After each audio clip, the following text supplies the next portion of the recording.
Can everybody hear me pretty well? Yes, sir.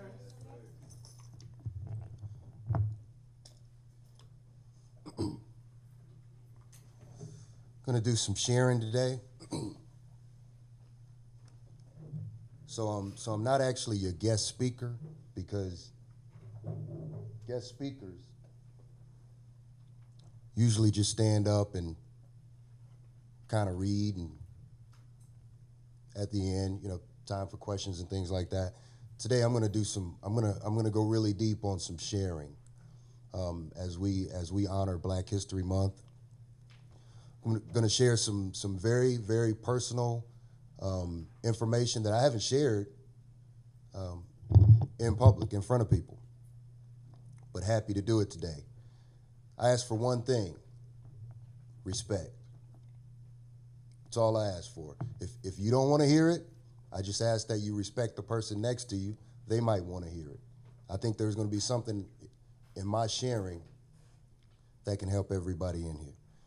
And I've been really, really excited. I've spoken to a lot of groups, and I've been really excited and really looking forward to sharing today, and honored even to be asked to come up here and share today. So I start with that. I am very excited and humbled to be even asked to share.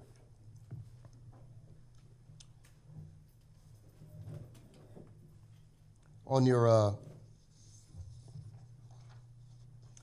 table, in the bottom right corner, Booker T. Washington said, "Success is to be measured not so much by the position that one has reached in life as by obstacles which he has overcome while trying to succeed." So let me go back to that bio. Lionel Bacon is originally from Louisville, Kentucky, where he attended Ballard High School. Lionel was a standout performer for the Ballard Bruins basketball team, received a full scholarship to attend and play basketball at Virginia Commonwealth University. Lionel graduated in 4 years while serving as team captain for the Rams in both his junior and senior seasons.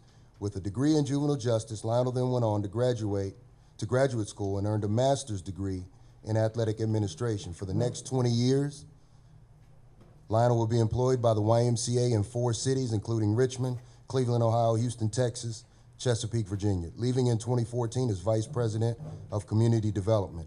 Over the 20-year period, Lionel dedicated his time and talent to assure that every child and family had an opportunity to enjoy and benefit from their local YMCA, regardless of their financial situation. In 2014, Lionel returned to VCU as Associate Athletic Director for Development, raising funds to continue the work of the athletic department. Over the 3-year period, Lionel's goal was to raise the funds necessary to make sure the current student athletes would have the same high-level quality experience he had as a student athlete. As of October, Lionel's here as the Vice President of Philanthropy. Now, what I want to share is what's not in my bio. And a lot of times speakers and presenters, they'll come up and somebody reads their bio and there's a lot of achievements on it, a lot of achievements and some really nice things. I look at my bio and my sons are 1, 3, and 6. I'd be pretty proud if this were my son's bio at my age. I would feel like I did a pretty good job as a dad. But what I read to you first from Booker T. Washington was not that a man is judged by what he's accomplished, but he should be judged by the obstacles he went through to accomplish those things. So I'm going to tell you what my obstacles were. And I'm going to use my bio as the blueprint. Now, normally, I do not like to stand behind podiums. I like to move around and talk a little bit, so bear with me as I stand here. So my bio says Lionel is originally from Louisville, Kentucky. Well, how did I get to Louisville, Kentucky? My mother, talking about Black History Month, my mother was born in Jackson, Mississippi in 1919. And some of y'all are too young to understand and comprehend this, but race relationships in Mississippi in 1919 were terrible. If you were black, race relations in Mississippi were terrible. My mother dropped out of school at age 12, had her first kid at age 13.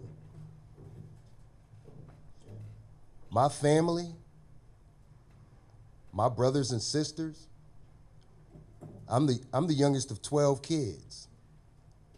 Youngest of 12, 11 older brothers and sisters. Now, because my mom was born in 1919, my siblings are a lot older. So 10 of them were born in Mississippi and picked cotton. They didn't pick cotton on farms owned by black people.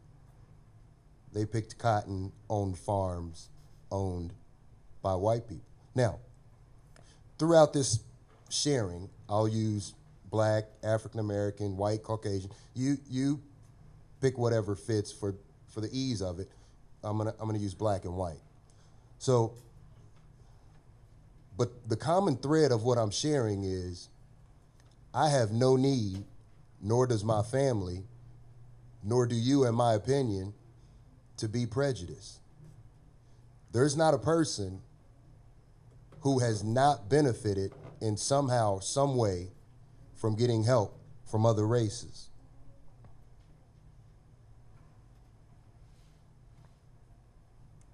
So my mom moved to Louisville, Kentucky with 10 kids. So I grew up in a neighborhood called the Beecher Terrace Housing Projects. There's a TV show called Prison State. They did a special on the neighborhood I grew up in. 85% of the residents have criminal backgrounds, have been to prison. 85%. 85% of the residents. So 85% of the people I grew up with in my neighborhood have been to prison. I know a lot of those people. I lost a lot of friends early. When I was in college and used to drive home to visit, I used to stop at various prisons before going home. I had a lot of friends who would have rather been in prison than the other route that they fell to.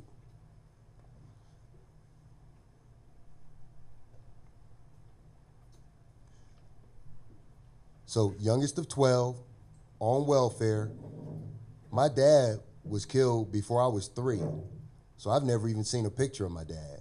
And I have 3 sons, 1, 3, and 6. My 6-year-old is starting to ask some pretty significant questions.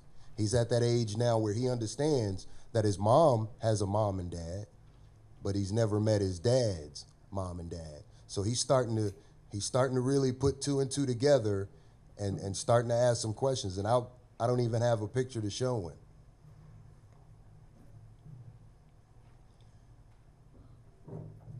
In college, I had friends who would go and go to Louisville, Kentucky with me and visit, and couldn't believe the environment I grew up in. It didn't match the person they knew. When my wife, who at the time was my fiance, when she took the first visit to Louisville, Kentucky, when I get off the highway on Muhammad Ali Boulevard, so Muhammad Ali is right there, who was Cassius Clay at the time. When I get off the highway on Muhammad Ali Boulevard, I always go straight to my projects. So here it is, a guy who came from that environment, played college basketball 4 years, graduated in 4 years. Most college athletes graduate in 5. Graduated in 4 years, master's degree, but I was going back to that neighborhood that I called home. So the first time my wife went, she was quiet the whole time. When we left in the car to go to my sister's house, who lives in a different neighborhood, she just broke down crying. She said, I never imagined you came from that environment. Now, I played at Ballard High School, one of the best things that ever happened to me in my life. And I'll tell you why. The projects I grew up in, you had 2 choices for high school. You could either go to Ballard High School or you could go to Central. Central was in my neighborhood. Central was terrible. It was terrible. Crime, fights. Nobody graduated from Central and went and played college basketball. I was so lucky simply because my last name starts with B-A-C. Alphabetically, I got sent to Ballard. So I would get on a bus every day, 20 minutes to go to school. It was one of the best things that ever happened to me because I was going to school around white kids who were talking about college. Nobody at Central was talking about college. Now, for the kids, you have got to have confidence in yourself that no matter what obstacle you have dealt with or you are dealing with, that you can make it.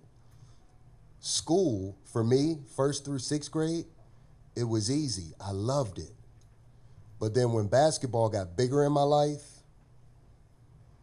I started to put the books down a little bit. So I struggled 9th and 10th grade in high school. And I didn't struggle because the work was hard. I struggled because I lost my focus. 11th and 12th grade, when the guidance counselor came to me and said, Lionel, here's the situation you've put yourself in. Here are the grades you have to make in order to play Division I college basketball. I had put myself in that situation because academically I didn't focus my 9th and 10th grade year. My 9th grade year, I made the varsity basketball team. Now, I told you how I grew up, youngest of 12 kids. We were on welfare. My mother's check was $183 a month, and she had 12 kids. So when I made the varsity team, it came time to get the school shoes, the team shoes. They were $18. My mother sent me to school with a note to give to the coach. So for 4 years, I didn't pay for shoes. Coach knew the situation I was growing up in.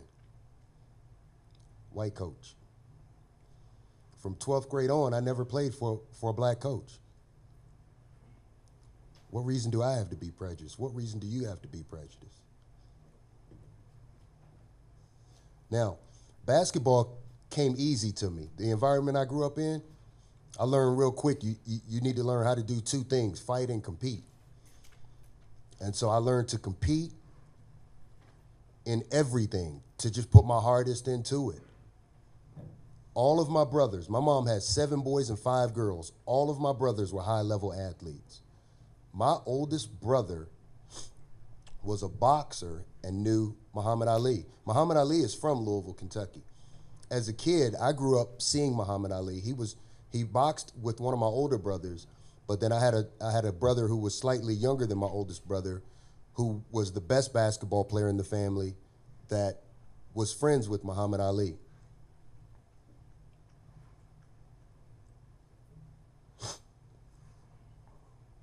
So basketball, it was in my nature. That's what we did every day. There's so many kids living in our projects. You walk outside, somebody's got a ball. You don't even need a basket. You can get creative and make a basket. I learned to believe in myself. There were 3 things that changed my outcome from where I was to where I ended up, from where my friends were to where they ended up. There were 3 things. Number 1, I had an amazing mother. Amazing mother. My mom passed March 6th of 04. I had an amazing mother. Number 2, God. God directed my path. There were times where I'd come to forks in the road and he would put me on the right path. And number 3, the thing that really helped me was I was pretty good at playing basketball, so it opened doors for me. Got a college scholarship, played 4 years, team captain. I'm a born leader.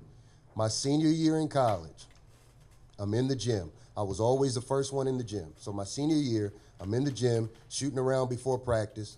The athletic director at VCU comes up to me and says, Lionel, I don't know what your plans are after you finish, but I know you've got offers to go play professional basketball in other countries, but if you'd like to stay and go to graduate school, we'll pay for it and give you an internship in the athletic department.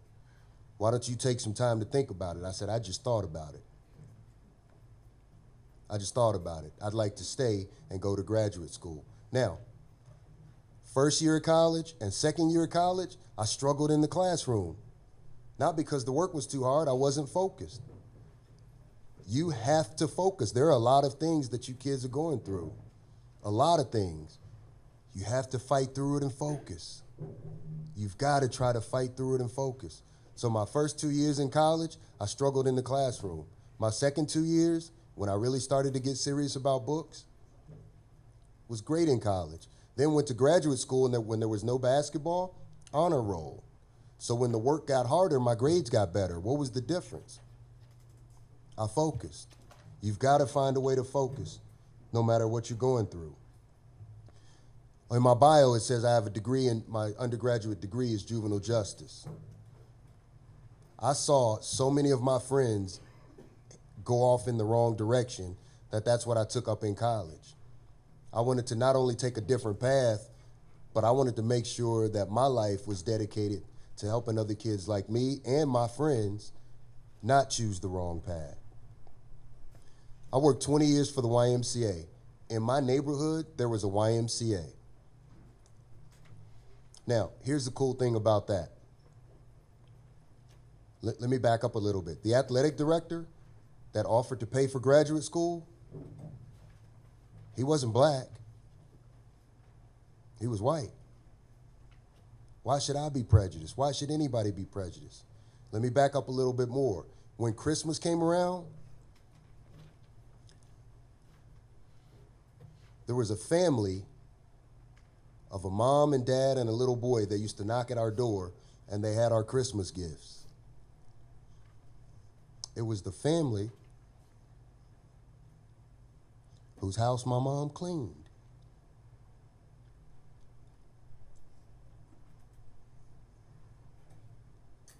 My first coat, my first winter coat, went to the church like 3 blocks from our projects, stood in line with other kids from my neighborhood to get a coat.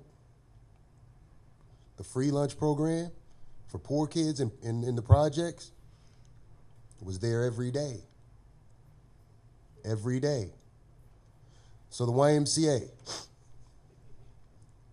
I worked 20 years for the YMCA, and it wasn't, and I grew up going to the YMCA in my neighborhood. And the reason I used to go is, again, my brothers were high-level athletes in high school and in college. So a lot of times I went with them, but there were a lot of times when I went by myself. It wasn't until I started working for the YMCA that I realized all those years I was going to the YMCA, I was supposed to have had a membership card. I never had a membership card. That means somebody else was paying for my membership card. So I worked 20 years making sure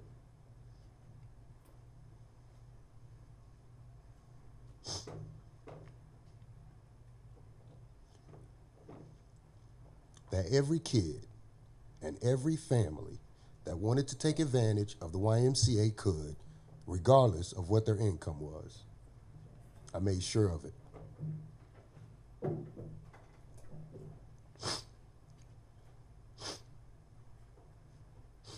Now,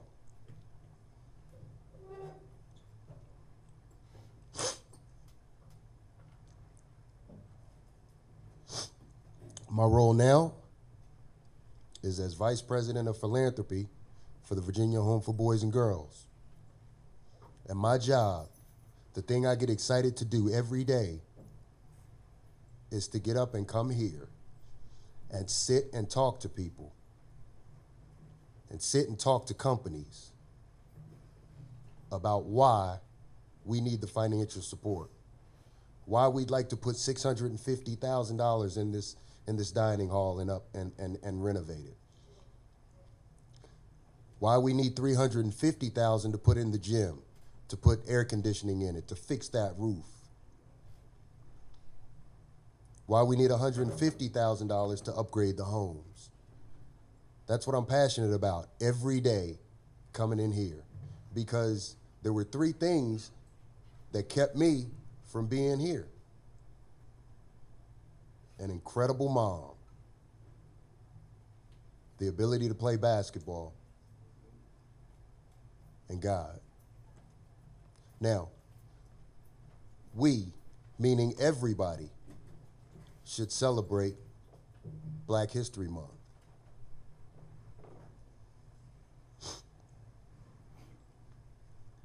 I'd like to thank you all for my sharing today, for being incredibly respectful and listening to what I've had to share. Thank you.